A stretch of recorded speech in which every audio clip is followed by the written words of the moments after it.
Bueno, argitaratu barria dugu, testamentu barria, bizkaieraz, eta grafia barriaz.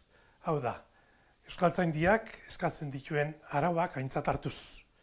Lehenengoz egiten dori, bizkaieraz, testamentu barri eta evangelizioari buruz. Zer dan liburue? Testamentu barri da, testamentu barriko 27 liburuen bilduma.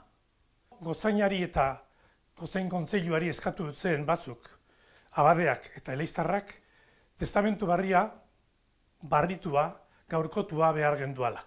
Bizkaieraz, baina gaurkotua idazkeran ere. Ta hori kontutan hartuz, Euskal Baliabideak taldera egin euskuen eskaria Gotzainak eta Gotzain kontseiluak. Eta evangelizioak lehen argitaratutako ape, goitipera barriro zehatz aztertu duguz eta zuzenketak eginez aurkezten dugu hemen.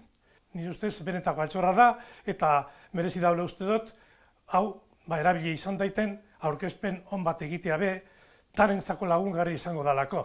Eta beti izan dugun testamentu barriko mezua, gaurkotuta, eta benetan jentiak ulertzeko eran adierazten dugulako.